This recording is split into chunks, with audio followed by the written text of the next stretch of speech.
सन 636 ईस्वी अरब के तपते हुए रेगिस्तानों से एक लश्कर आगे बढ़ रहा था। सामने दुनिया की दो अजीम ताकतों में से एक रूमी सल्तनत, तादाद लाखों नहीं लेकिन मुसलमानों से कई गुना ज्यादा, हथियार बेहतर, तजर्बा सदियों का, और दूसरी तरफ एक शख्स जिसके हाथ में तलवार थी, मगर उसकी असल ताकत तलवार नहीं थी, उसका ईमान था, उसकी हिकमत अमली थी, और वो लक़ब जो उसे खुद रसूलुल्लाह सल्लल्लाहु अलैहि वसल्लम ने अता फरमाया था, सैफुल्लाह, अल्लाह की तलवार। लेकिन सवाल ये है, आखिर वो शख्स कौन था जिसने इस्लाम के खिलाफ जंगें भी लड़ी और फिर इस्लाम का ऐसा मुहाफिज बन गया कि तारीख आज भी उसके नाम से लरज उठती है? ये है खालिद बिन वलीद रजी अल्लाह अन्हु की हैरत अंगेज दास्तान। इस्लामी तारीख में कुछ नाम ऐसे हैं जो सिर्फ इंसान नहीं होते बल्कि एक अहद की अलामत बन जाते हैं। खालिद बिन वलीद रजी अल्लाह अन्हु भी इन्हीं अजीम शख्सियात में से एक हैं। वो रसूलुल्लाह सल्लल्लाहु अलैहि वसल्लम के जलीलुल कद्र सहाबी थे, एक गैर मामूली सिपाह सालार, एक बेमिसाल हिकमत अमली के माहिर, और वो वाहिद शख्स जिन्हें रसूलुल्लाह सल्लल्लाहु अलैहि वसल्लम ने सैफुल्लाह यानी अल्लाह की तलवार का लक़ब अता फरमाया। तारीख गवाह है कि उन्होंने दर्जनों बड़ी जंगों में क़यादत की मगर कभी मैदान जंग में शिकस्त न खाई। आज हम उनकी जिंदगी के उन अहम तरीन लम्हात का सफर करेंगे जिन्होंने उन्हें तारीख के अजीम तरीन जर्नैलों में शामिल कर दिया। मक्का मुकर्रमा, कुरैश का ताकतवर कबीला। यहीं एक मोअज़्ज़ज़ खानदान में खालिद बिन वलीद रजी अल्लाह अन्हु पैदा हुए। उनके वालिद वलीद बिन मुगीरा कुरैश के बड़े सरदारों में शुमार होते थे। बचपन ही से खालिद घुड़सवारी, तीरंदाजी और जंगी महारतों में नुमाया थे। अरब मुआशरे में बहादुरी इज्जत की अलामत थी और खालिद इस मैदान में सबसे आगे थे। जब रसूलुल्लाह सल्लल्लाहु अलैहि वसल्लम ने इस्लाम की दावत पेश की तो कुरैश के बहुत से सरदारों की तरह खालिद भी इब्तदा में इस्लाम के मुखालिफ थे। वो इस्लाम को एक सियासी और समाजी खतरा समझते थे। फिर वो दिन आया जिसने इस्लामी तारीख का रुख बदल दिया। ग़ज़वाए उहद। मुसलमानों की सफ़ें मजबूत थीं लेकिन कुछ तीरंदाज अपनी मुकर्ररा जगह छोड़ गए। ये एक नाजुक लम्हा था। खालिद बिन वलीद जो उस वक्त मुशरिकीन के लश्कर में थे, उन्होंने फौरन सूरत हाल को भांप लिया, अपने सवार दस्ते के साथ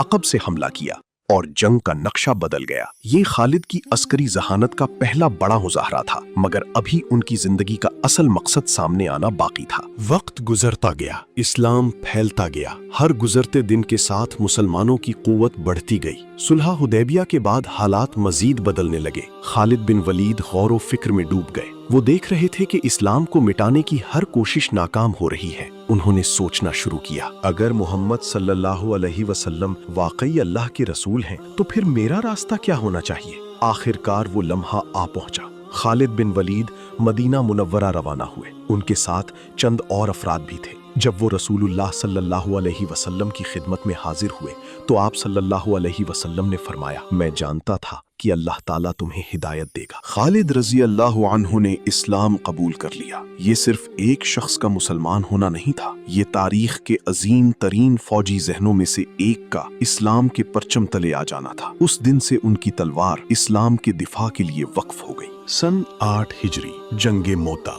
मुसलमानों की तादाद तकरीबन 3000। सामने रूमी सल्तनत और उसके इत्तेहादी। दुश्मन की तादाद मुसलमानों से कई गुना ज्यादा। जंग शुरू हुई। पहले सिपा सालार ज़ैद बिन हारिसा रजी अल्लाह अन्हु शहीद हुए, फिर जाफर बिन अबी तालिब रजी अल्लाह अन्हु शहीद हुए, फिर अब्दुल्ला बिन रवाहा रजी अल्लाह अन्हु भी जामे शहादत नोश कर गए। लश्कर शदीद खतरे में था, क़ियादत का खला पैदा हो चुका था। ऐसे में खालिद बिन वलीद रजी अल्लाह अन्हु ने परचम संभाला। मैदानी जंग में गर्दो गुबार छाया हुआ था, हर तरफ दुश्मन के लश्कर, मगर खालिद घबराए नहीं। उन्होंने फौरी नई हिकमत अमली तरतीब दी। सुबह दुश्मन को महसूस हुआ कि मुसलमानों को नई कमक मिल गई है। इस नफ्सियाती हिकमत अमली ने रूमियों को मोहतात कर दिया। फिर खालिद रजी अल्लाह अन्हु ने इंतहाई महारत से मुसलमानों को महफूज वापस निकाल लिया। ये शिकस्त नहीं थी, ये एक तबाहकुन सूरत हाल से लश्कर को बचाने का अजीम कारनामा था। इसी मौके पर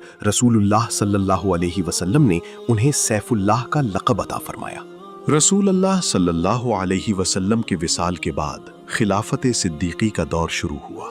अरब के कई कबाइल मुर्तद हो गए, झूठे मुद्दईयान नबूवत खड़े हो गए। इस्लाम एक बड़े इम्तिहान से गुजर रहा था। खलीफा अव्वल حضرت ابو بکر صدیق رضی اللہ عنہ نے خالد بن ولید رضی اللہ عنہ کو مختلف محاذوں پر بھیجا۔ خالد نے ایک کے بعد ایک فتنوں کا مقابلہ کیا، پھر عراق کا محاذ آیا، پھر شام کا۔ فوجیں تھک جاتی تھیں، راستے ختم ہو جاتے تھے، مگر خالد آگے بڑھتے رہے۔ انہوں نے ایسے صحرائی راستوں سے لشکر گزارا جہاں دشمن کو گمان بھی نہ تھا۔ ان کی جنگی حکمت عملی آج بھی دنیا کی عسکری اکیڈمیوں میں زیر مطالعہ ہے۔ پھر تاریخ کا ایک عظیم باب شروع ہوا، جنگ یرموک، مسلمانوں اور رومی سلطنت کے درمیان فیصلہ کن معرکہ۔ یہ جنگ صرف زمین کی نہیں تھی، یہ مستقبل کا فیصلہ کرنے والی جنگ تھی۔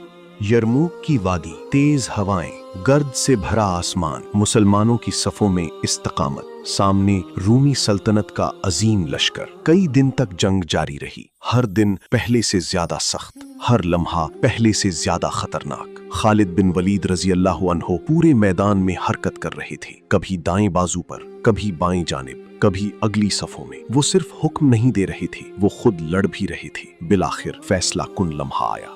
مسلمانوں نے منظم حملہ کیا، رومی صفیں ٹوٹنے لگیں، پھر بکھر گئیں، اور پھر فرار شروع ہو گیا۔ یہ صرف ایک جنگ کی فتح نہیں تھی، یہ ایک نئی تاریخ کا آغاز تھا۔ شام کے دروازے کھل گئے، رومی اقتدار کمزور پڑ گیا، اسلامی ریاست ایک نئے دور میں داخل ہو گئی۔ حیرت انگیز بات یہ ہے کہ خالد بن ولید رضی اللہ عنہ نے اپنی زندگی میں بے شمار جنگیں لڑیں، مگر ان کی شدید خواہش شہادت تھی۔ اپنی وفات کے وقت انہوں نے فرمایا کہ میرے جسم پر کوئی جگہ ایسی نہیں جہاں تلوار، نیزے یا تیر کا نشان نہ ہو، مگر میں بستر پر وفات پا رہا ہوں۔ یہ الفاظ ایک مجاہد کے دل کی گہرائیوں کو ظاہر کرتے ہیں۔ خالد بن ولید رضی اللہ عنہ کی زندگی ہمیں کئی عظیم اسباق دیتی ہے۔ پہلا سبق، انسان کا ماضی اس کے مستقبل کا فیصلہ نہیں کرتا۔ جو شخص کبھی اسلام کے خلاف میدان میں تھا، وہی بعد میں اسلام کا عظیم محافظ بن گیا۔